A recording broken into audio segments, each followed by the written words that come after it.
Когда оператор дронов запечатлел что-то внутри трещины в земле во время исследования сельской местности со своим другом, он закричал от ужаса.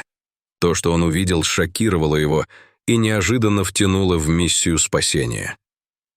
Прохладный осенний воздух щипал щеки Алексея Сидорова, когда он вышел из своего изношенного Воксхолл Корса.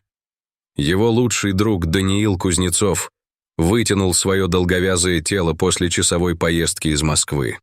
Оба мужчины планировали эту поездку в течение нескольких недель, желая исследовать холмы и скрытые долины русских просторов. «Напомни, почему мы ехали так далеко в твой выходной», пробурчал Даниил, застегивая куртку на холоде. Алексей усмехнулся и достал из багажника кейс с дроном. «Потому что в этих холмах витают волшебство. Мы его поймаем». Они дружили с детства, выросли в одном районе в Москве. Пока Даниил выбрал карьеру в финансах, Алексей следовал своей страсти к фотографии и видеосъемке, став оператором дронов. Эта экскурсия была идеальным сочетанием работы и удовольствия, возможностью для Алексея осмотреть места для будущих проектов и для обоих мужчин забыть о суете городской жизни. Они выбрали это место по совету старого Андрея, пастуха, с которым Алексей встретился во время одной из предыдущих съемок. «Если хочешь увидеть настоящую красоту России», сказал ему Андрей, блестя глазами, «отправляйся на холмы к востоку от Минигавы. Там есть небольшая долина, которая просто захватывает дух». Теперь, стоя на краю огромного зеленого пространства, Алексей мог понять, почему Андрей так волновался. Перед ними расстилался пейзаж из изумрудных полей и золотистых лугов с пасущимися овцами и древними каменными стенами. Вдалеке линия деревьев обозначала границу густого леса, где листья начали меняться с наступлением осени. «Ну, я и не ожидал», — свистнул Даниил, оглядывая вид. Старик не преувеличивал. Алексей кивнул, настраивая свое оборудование.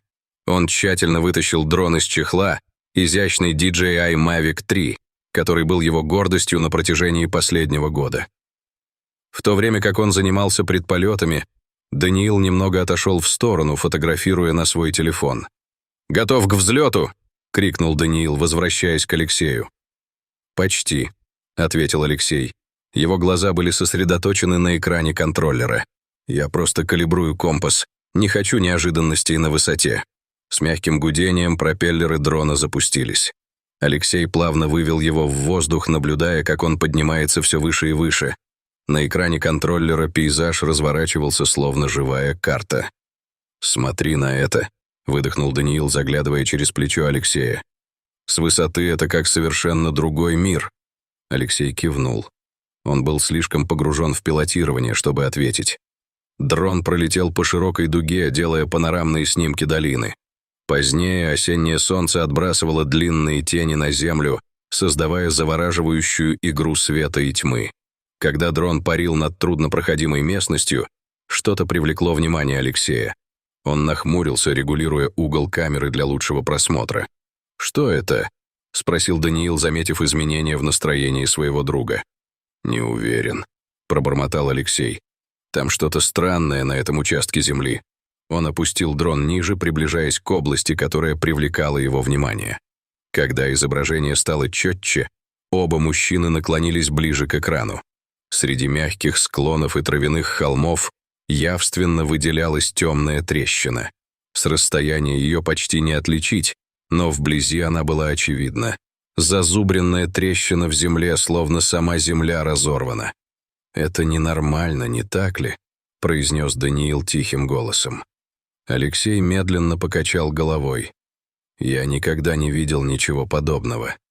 Заинтригованный, он еще ближе приблизил дрон к таинственному отверстию.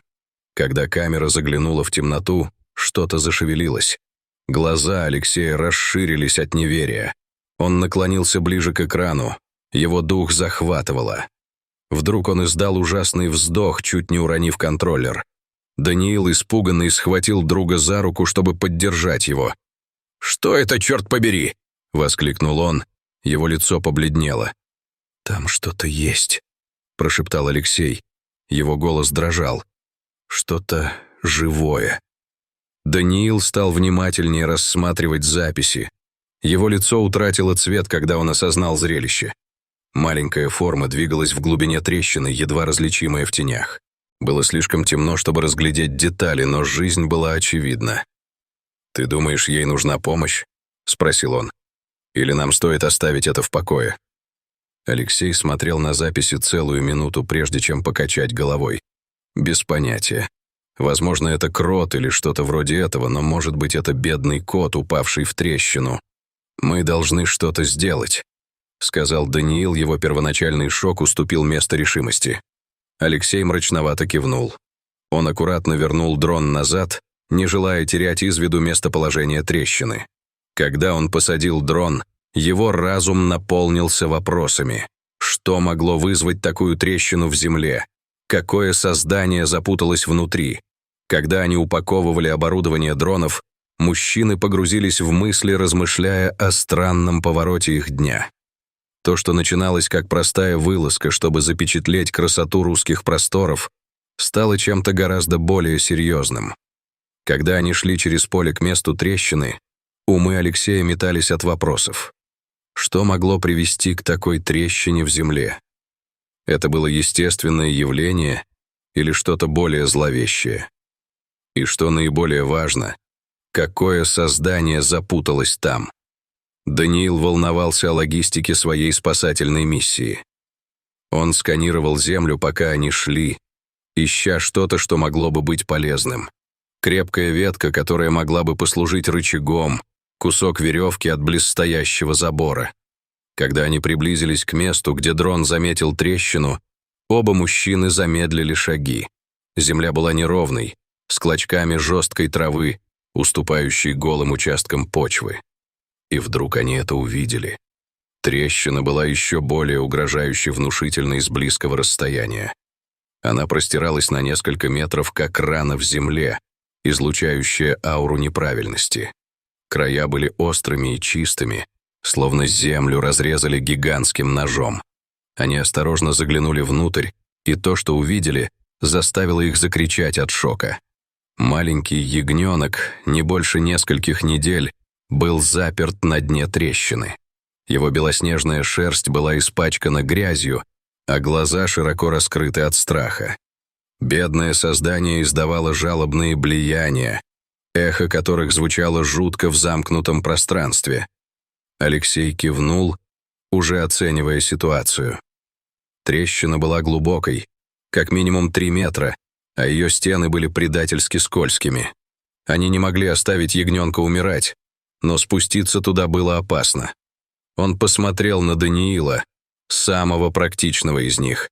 Его друг наблюдал за ягненком, шокированный, но уже явно прокручивающий мысли о возможном плане. Даниил уже начал осваивать варианты.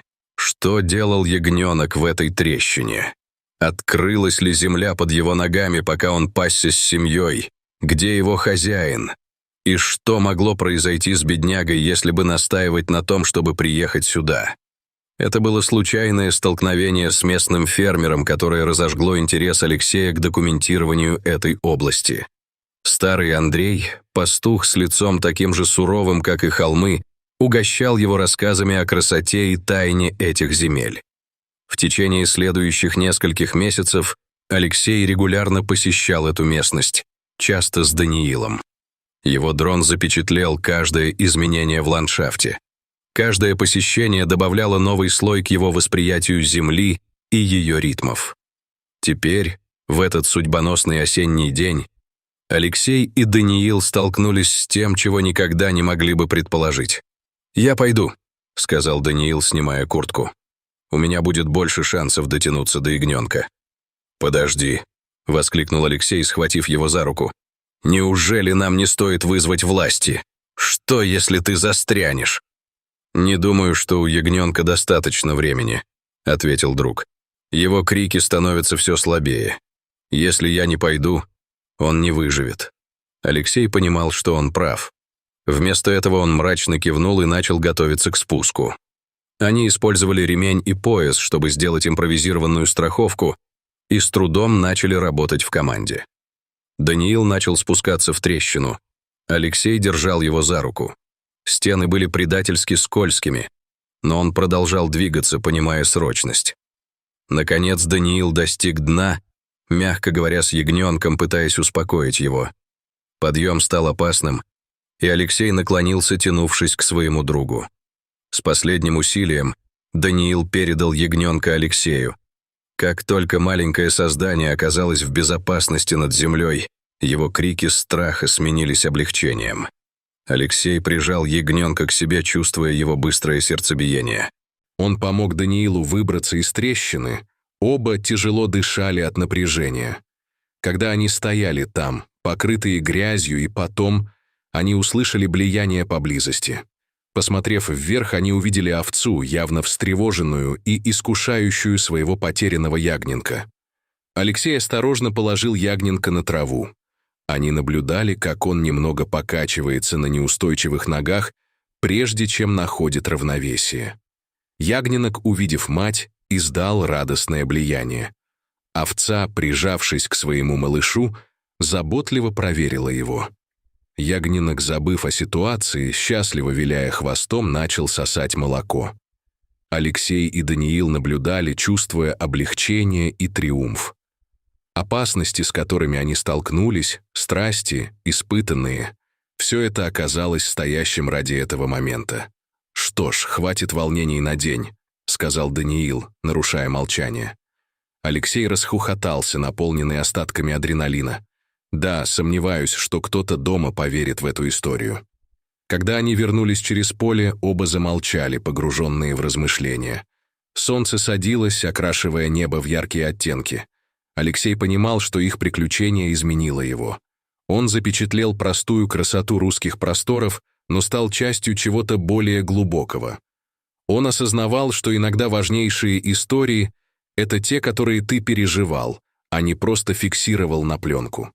Когда они направлялись обратно к Москве, он почувствовал обновленное чувство благодарности к земле. В каждой горе и долине скрыты истории, которые ждут открытия. Для Алексея и Даниила это будет символом дня, когда они сделали разницу. Когда огни Москвы появились на горизонте, Алексей решил навестить старого Андрея. Старый пастух прав насчет магии холмов, хотя не так, как он представлял. Алексей не мог дождаться, чтобы рассказать о своих приключениях, пропустив более жуткие детали. Не стоит беспокоить старика без нужды. Взгляд в зеркало заднего вида на темнеющий ландшафт и улыбка. Это действительно был отличный день.